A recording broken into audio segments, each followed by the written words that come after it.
Hello विद्यार्थी मित्रों, आज આપણે ધોરણ 9 વિજ્ઞાન ચેપ્ટર 1 આપણી આસપાસમાં દ્રવ્ય તેના ઇન્ટેક્સના પ્રશ્નનું સોલ્યુશન જોવાના છીએ, જેનો આ પહેલો ભાગ છે।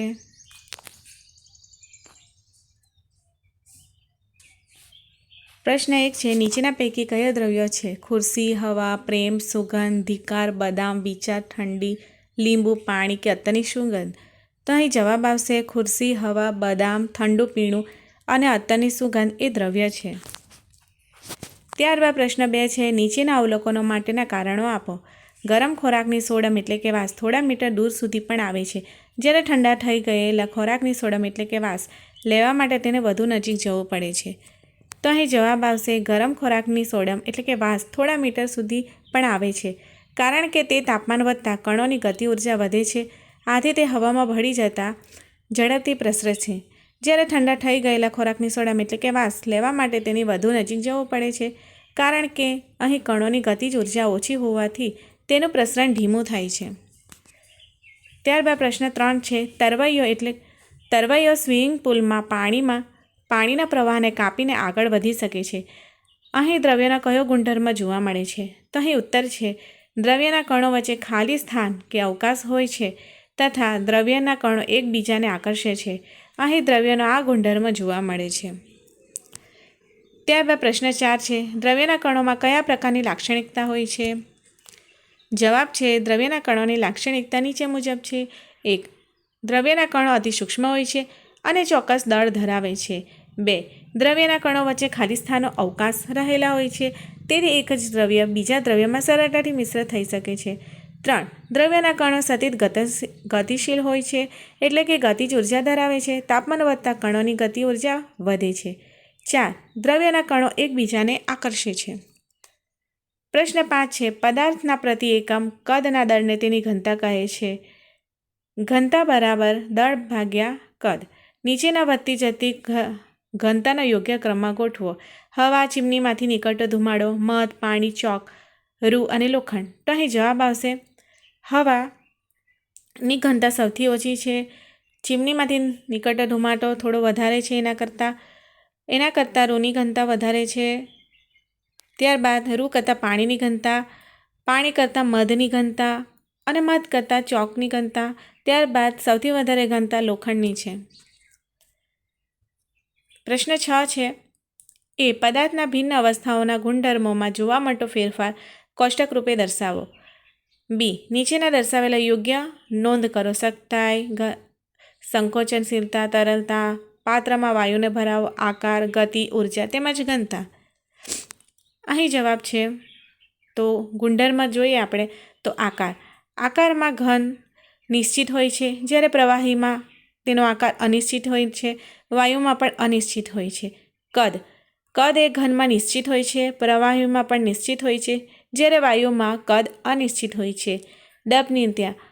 દબનીયતામાં ઘનમાં અદબનીય એટલે કે ઓછું દબાય છે, પ્રવાહીમાં આંશિક, પ્રવાહીમાં થોડું દબાય છે, વાયુમાં વધુ દબાય છે। ઉદાહરણ તરીકે આપણે પેટ્રોલિયમ ગેસ જોઈએ છીએ કે તે વધારે દબાઈને વધારે સંકોચન થઈને એ બાટલામાં રહી જાય છે। 4. પ્રસરણ દર ઘનમાં અતિશય ઓછો છે, પ્રવાહીમાં ઘન કરતાં વધુ અને વાયુ કરતાં ઓછો છે, વાયુમાં ઘન અને પ્રવાહી કરતાં વધુ હોય છે। આપણે જોઈએ છીએ કે અગરબત્તીનો ધુમાડો તેનો ફેલાવો સૌથી વધારે થાય છે, એટલે કે વાયુનો ફેલાવો ઘન અને પ્રવાહી કરતાં વધારે થાય છે। 5મું છે તરલતા એટલે કે સખ્તાઈ।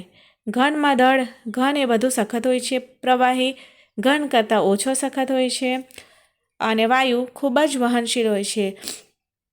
આપણે જોયું કે અગરબત્તીનો ધુમાડો તેની વહનશીલતા વધારે હોય છે અને તેની સખ્તાઈ સૌથી ઓછી હોય છે। 6 છે આંતરઆણ્વીય આકર્ષણ બળ।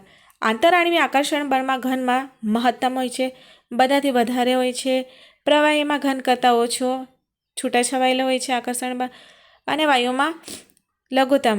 વાયુમાં આંતરઆણ્વીય આકર્ષણ બળ સૌથી ઓછો હોય છે, એટલે જ તેમના કણો છૂટાછવાયેલા હોય છે।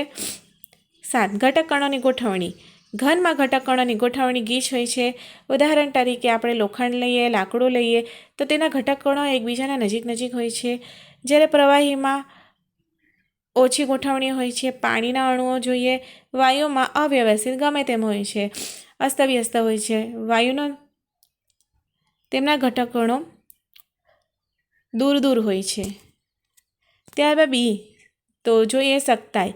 સખ્તાઈ એટલે કે પદાર્થ પર બાહ્ય બળ લગાવવા છતાં પણ પોતાનો મૂળ આકાર જાળવી રાખવાના ગુણધર્મને સખ્તાઈ કહે છે.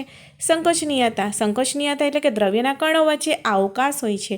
બાહ્ય બળ લગાડવા આ ઘટકણો એકબીજાની નજીક આવવાના ગુણધર્મને સંકોચનીયતા એટલે કે દબનીયતા કહે છે. તરલતા. દ્રવ્યના ઘટકણો જુદી જુદી દિશામાં વહન પામવાના ગુણધર્મને તરલતા કહે છે. ઉદાહરણ તરીકે પાણીનું લઈએ. ત્યારબાદ પાત્રમાં વાયુનો ભરાવો. વાયુ અવસ્થામાં કણોની ગતિ અનિયમિત હોય છે. આ અનિયમિત ગતિના કારણે વાયુને પાત્રમાં ભરી શકાય છે. હું અગાડી પણ કીધું તે પ્રમાણે HPLC એટલે એલપીજી ગેસમાં એલપીજી ગેસ છે તેને ખૂબ વધારે પ્રમાણમાં પણ એને બોટલમાં આપણે ભરી શકીએ છીએ. ત્યારે આકાર. ઘન અવસ્થામાં મહત્તમ આંતરાણ્વીય આકર્ષણ બળ અને ચોક્કસ આકાર હોય છે. ગતિજ ઉર્જા. દ્રવ્યના કણો એ સતત ગતિશીલ હોય છે. સતત ગતિશીલ કણો સાથે સંકળાયેલી ઉર્જાને ગતિ ઉર્જા કહે છે. ઉદાહરણ તરીકે આપણે જ્યારે પાણીને ગરમ કરીએ છીએ ત્યારે તે વરાળ બને છે અને વરાળ બનવાની સાથે તેની ગતિશીલતામાં વધારો થાય છે અને ગતિ ઉર્જા વધે છે. ઘનતા લઈએ તો પદાર્થમાં પ્રતિ એકમ કદના દળને ઘનતા કહે છે. ઘનતા બરાબર દળ ભાગ્યા કદ. જો મિત્રો તમને આ વિડીયો પસંદ આવ્યો હોય તો લાઇક, શેર અને સબસ્ક્રાઈબ કરવાનું ભૂલશો નહીં, જેથી કરીને હું આ જ ચેપ્ટરના ઇન્ટેક્સના પ્રશ્નોનું સોલ્યુશન બીજા ભાગમાં લાવતી રહીશ. Thank you.